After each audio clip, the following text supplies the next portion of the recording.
मूल विधि से संबंधित कुछ महत्वपूर्ण प्रश्न उत्तर प्रैक्टिस सेट लगाएंगे। पहला प्रैक्टिस सेट, उत्तर प्रदेश जमींदारी उन्मूलन एवं भूमि सुधार अधिनियम कब लागू हुआ? तो ये लागू हुआ 1950 में। संविधान के किस अनुच्छेद के अधीन अनुतोष पाने का हक उसी व्यक्ति को है जिसके मूल अधिकारों का अतिक्रमण होता है? तो मूल अधिकारों के अतिक्रमण के संबंध में मौलिक अधिकार में दिया गया है। ठीक है, भारतीय संविधान के अनुच्छेद 32 के अंतर्गत मौलिक अधिकारों के उल्लंघन के मामले में व्यक्ति को अनुतोष पाने का अधिकार है। ठीक है, इसके अंतर्गत कहाँ जा सकता है? उच्चतम न्यायालय जा सकता है। ठीक है, अनुच्छेद 32 के अंतर्गत एक व्यक्ति में जनहित याचिका दायर कर सकता है। तो जनहित याचिका दायर कर सकता है उच्च न्यायालय में और उच्चतम न्यायालय में। यह निर्णय किसने दिया? यह निर्णय दिया वी.आर. कृष्ण अय्यर की था और पी.एन. भगवती जनहित याचिका अवधारणा के प्रवर्तक माने जाते हैं। ठीक है, कौन माने जाते हैं? वी.आर.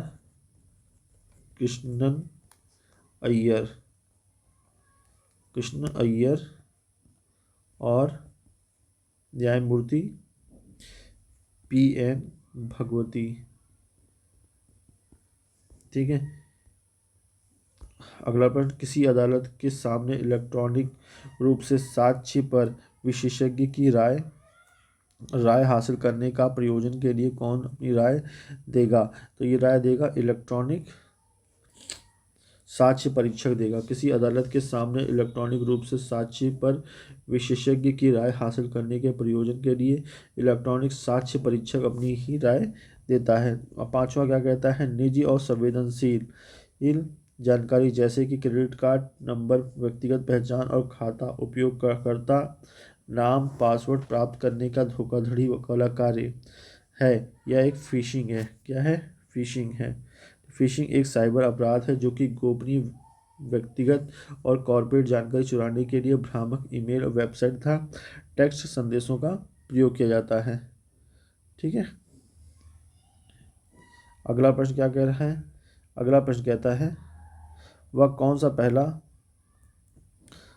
सा पहला मामला था जो सूचना प्रौद्योगिकी अधिनियम 2000 के अंतर्गत आपराधिक मामले के रूप में सामने आया?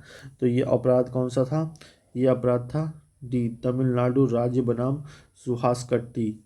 ठीक है, तमिलनाडु राज्य बनाम सुहासकट्टी पहला ऐसा मामला था जो कि सूचना प्रौद्योगिकी अधिनियम 2000 के अंतर्गत आपराधिक मामले के रूप में सामने आया था। सूचना तकनीकी किस धारा में परिचयात्मक चोरी का अपराध का उपबंध है? सूचना तकनीकी की किस धारा में परिचयात्मक चोरी मतलब परिचय की चोरी जो है वो एक अपराध का उपबंध है? ये कौन सी धारा में है? धारा 66C के अंतर्गत आता है। ठीक है, 66C के अंतर्गत। तो ये सूचना प्रौद्योगिकी अधिनियम 2000 की धारा 66C में परिचयात्मक चोरी के अपराध का उपबंध किया गया है, जिसमें 3 वर्ष तक की कारावास तथा 1 लाख रुपए तक का जुर्माना अधिरोपित किया गया है। अगला प्रश्न क्या कहता है? कंट्रोलर के कार्यों का वर्णन किस धारा में किया गया है? कंट्रोलर के कार्यों का सूचना प्रौद्योगिकी अधिनियम 2000 की धारा 2018 के अंतर्गत कंट्रोलर के कार्यों का वर्णन किया गया है। ठीक है, सूचना प्रौद्योगिकी अधिनियम 2000 की कोई बात लागू नहीं होगी। तो कौन सी बात लागू नहीं होगी? वह लागू नहीं होगी ऑप्शन नंबर उपरोक्त सभी पर। ठीक है, तो पहला ऑप्शन था स्थावर संपत्ति में किसी हित के विक्रय के लिए संविदा पर, किसी ऐसा वर्ग के दस्तावेजों पर जो केंद्रीय सरकार द्वारा राजपत्र में अधिसूचित किए जाए। ठीक है, स्थावर संपत्ति में किसी हित के विक्रय के लिए संविदा पर, तो ये लागू नहीं होगी। ठीक है, सूचना प्रौद्योगिकी अधिनियम 2000 के प्रथम अनुसूची के अनुसार इस अधिनियम में कोई बात निम्नलिखित लागू नहीं होती है। अगला प्रश्न क्या कह रहा है?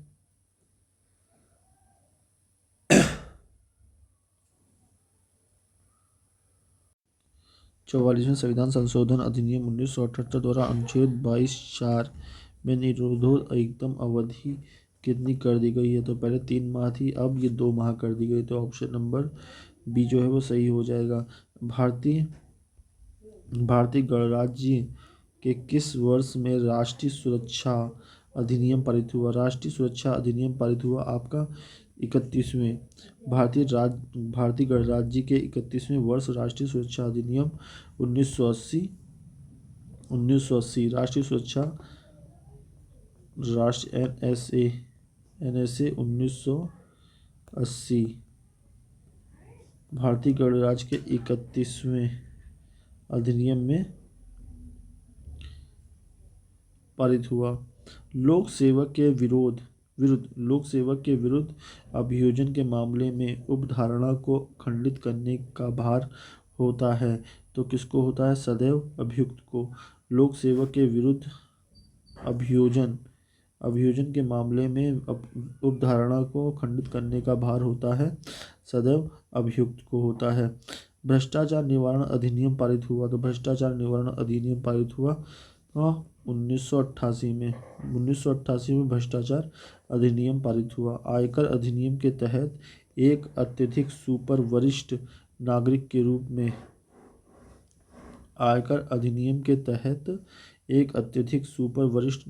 रूप में आहत प्राप्त करने के लिए किस व्यक्ति की आयु लगभग 80 वर्ष से ऊपर होनी चाहिए? ठीक है, आयकर अधिनियम के तहत अत्यधिक सुपर वरिष्ठ नागरिक के रूप में अर्हता प्राप्त करने के लिए किसी व्यक्ति की आयु 80 वर्ष से ऊपर होनी चाहिए। वर्तमान आयकर अधिनियम लोकसभा द्वारा पारित किया गया,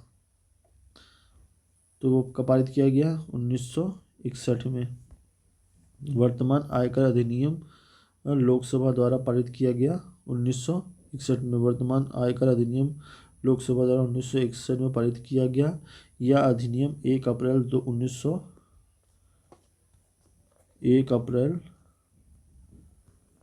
1962 से लागू किया गया। आपसे पूछेगा वर्तमान आयकर अधिनियम लोकसभा में पारित कब किया गया? 1961 में पारित किया गया और 1 अप्रैल 1962 में लागू किया गया। यदि कोई सूचना अधिकार राइट टू इंफॉर्मेशन आरटीआई आवेदन जन सूचना अधिकारी के निर्णय से संतुष्ट नहीं है तो वह क्या करेगा? पहला, आवेदक द्वारा जन सूचना अधिकारी के निर्णय की प्राप्ति की तारीख से 30 दिन के भीतर पहली अपील दर्ज कर सकता है। क्यों? 60 दिनों के भीतर केंद्रीय जन सूचना अधिकारी को शिकायत दर्ज कर सकता है। तो यहाँ पे ऑप्शन नंबर सी जो हो जाएगा वो सही हो जाएगा। आवेदक द्वारा जन सूचना अधिकारी के निर्णय की प्राप्ति की तारीख 30 दिन के भीतर पहली अपील दर्ज कर सकता है। ठीक है, सूचना अधिकारी अधिनियम 2005 की धारा 19(1) के अनुसार यदि कोई सूचना अधिकारी का आवेदक जन सूचना अधिकारी के निर्णय से संतुष्ट नहीं है तो वह सूचना अधिकारी के निर्णय की प्राप्ति की तारीख से 30 दिन के भीतर पहली अपील दर्ज करा सकता है। लोक प्राधिकारी सूचना उपलब्ध कराएगा। लोक प्राधिकारी सूचना उपलब्ध कराएगा, यह उपलब्ध कराएगा ए व बी दोनों जैसे भी स्थिति हो। ठीक है, सूचना अधिकारी अधिनियम 2005 की धारा 7 के अनुसार समुचित सरकार द्वारा विहित फीस के संदाय पर निर्धारित समय के भीतर लोक प्राधिकारी सूचना उपलब्ध कराएगा। जबकि धारा 7(5) में परंतु के अनुसार गरीबी रेखा के नीचे वाले व्यक्तियों को निःशुल्क सूचना उपलब्ध कराई जाएगी। सूचना का अधिकार अधिनियम 2005 का विस्तार है संपूर्ण भारत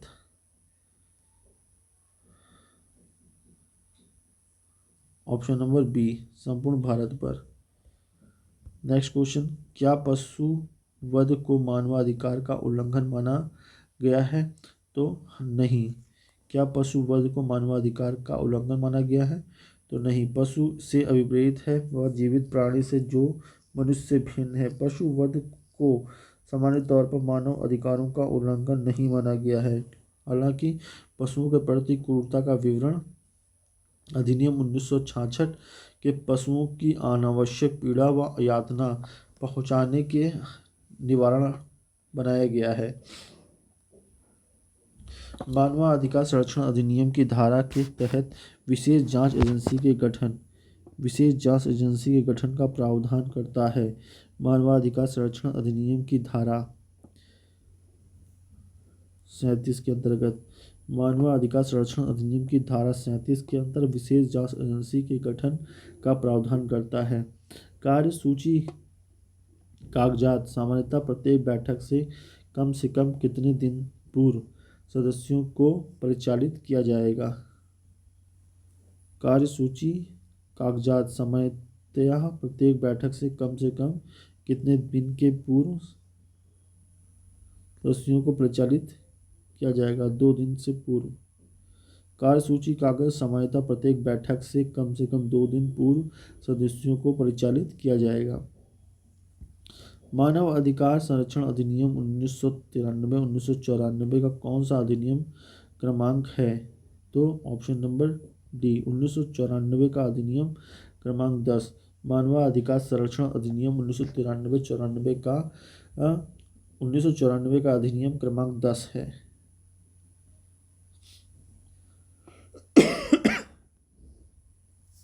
अपराध के आगम की परिभाषा क्या? अपराध के आगम को परिभाषित किया गया है। तो आगम को परिभाषित किया गया है धारा 111C के अंदर। अपराध के आगम भारतीय नागरिक सुरक्षा संहिता 2023 की धारा 111C के में अपराध के आगम को परिभाषित किया गया है।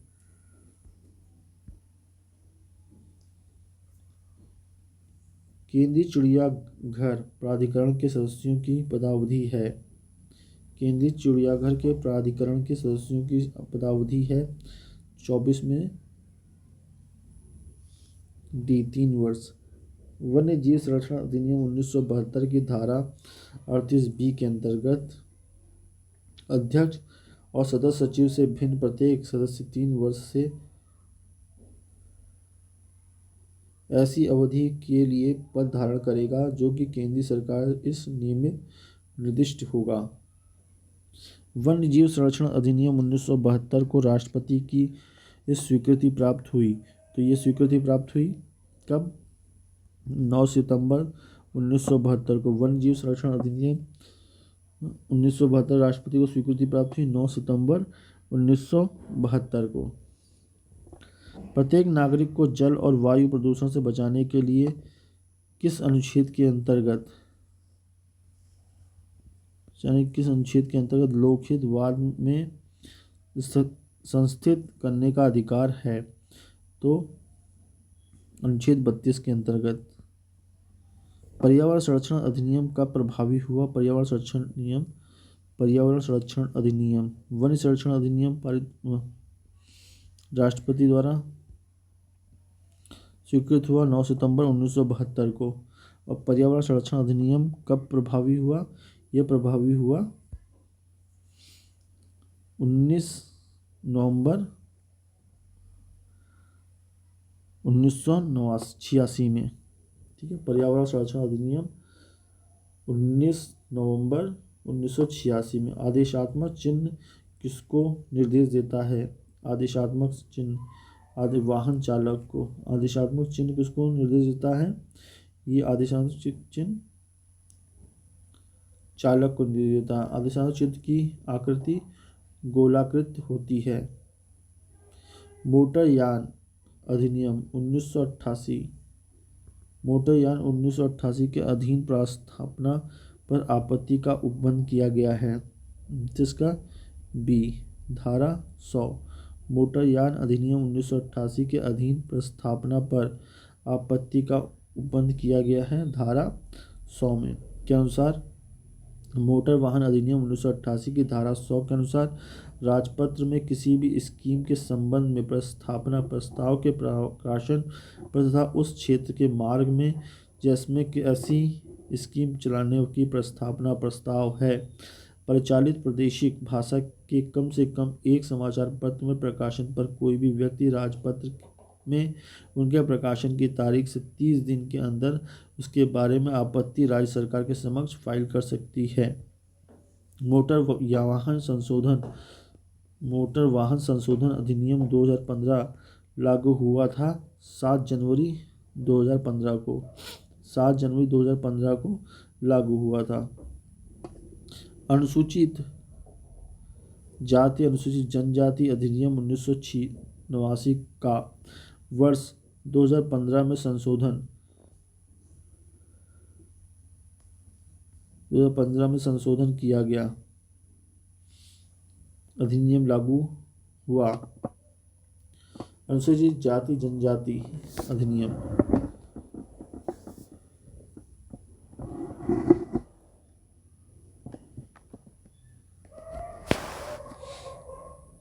2015 का संशोधन किया गया, संशोधित अधिनियम लागू हुआ।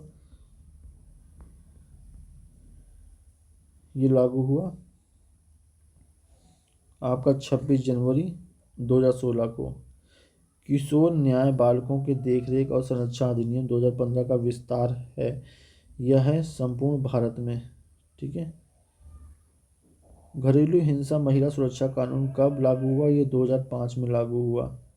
2005 बना, 2006 में लागू हुआ। 26 अक्टूबर 2006 को लागू हुआ, जिसमें 5 अध्याय और 37 धाराएं हैं। गलत युग्म चुनिए। धारा 353 निर्णय, धारा 438 अग्रिम जमानत, धारा 482 अंतर्निहित शक्तियाँ, धारा 406 मामलों में एवं अपीली अंतरिम अतिरिक्त करने की उच्च न्यायालय की शक्ति। तो डी जो है वो गलत हो जाएगा। बंद पत्र की शर्तें जिसमें विहित रकम दुर्भर नहीं होगी या उपबंध दंड प्रक्रिया संहिता की किस धारा में निहित है? तो ये धारा 111 में निहित है। ठीक है। बंद पत्र की शर्तें उसमें विहित रकम दुर्भर नहीं होगी या उपबंध दंड प्रक्रिया की संहिता किस धारा में विहित है? तो धारा 111 में।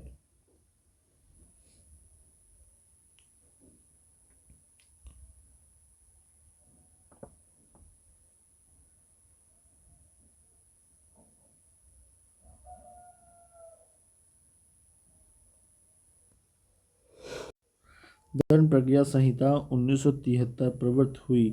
तो दंड संहिता 1973 प्रवृत्त हुई 1 अप्रैल 1974 से। आपसे प्रश्न पूछेगा दंड प्रक्रिया संहिता 1973 कब से लागू हुई? तो 1 अप्रैल 1974 से लागू हुई। 37 हत्या और मानव वध में अंतर से संबंधित वाद है। तो वाद कौन सा है? 37 का सी, हत्या और मानव वध में अंतर से संबंधित वाद जो है वो क्या है? रेग बनाम गोविंदा मामले में हत्या और मानव वध में अंतर स्पष्ट किया गया है। वरिंद्र कुमार घोष बनाम एम्पायर का वाद सामान्य आशय को अग्रसर करने में कई व्यक्तियों द्वारा किए गए कार्य से संबंधित है। ठीक है। का पागलपन के प्रभाव में खा को जान से मारने का प्रयत्न करता है। यहाँ ऑप्शन ए 38 का हत्या के प्रयत्न का दोषी है। का हत्या के प्रयत्न का दोषी है और खा को प्राइवेट प्रतिरक्षा का अधिकार है। बी का किसी हत्या का दोषी नहीं है किंतु खा को प्राइवेट प्रतिरक्षा का अधिकार है। तो ये ऑप्शन नंबर बी जो है वो सही हो जाएगा। 39 निम्नलिखित वादों में से कौन सा सामान्य आशय से संबंधित है? तो महबूब शाह बनाम एम्पायर, बद्री कुमार घोष बनाम एम्पायर, डीपीपी बनाम बियर्ड्स, श्री कांति बनाम बम्बई राज्य। तो 4, 2, 1 संबंधित है। तो ऑप्शन नंबर बी जो है वो सही हो जाएगा। सामान्य आशय से संबंधित वाद निम्नलिखित है। महबूब शाह बनाम एम्पायर और बारिंद्र कुमार घोष बनाम एम्पायर और श्री कांति बनाम बम्बई राज्य। डीपी बनाम बियर्स वाद मतता से संबंधित है।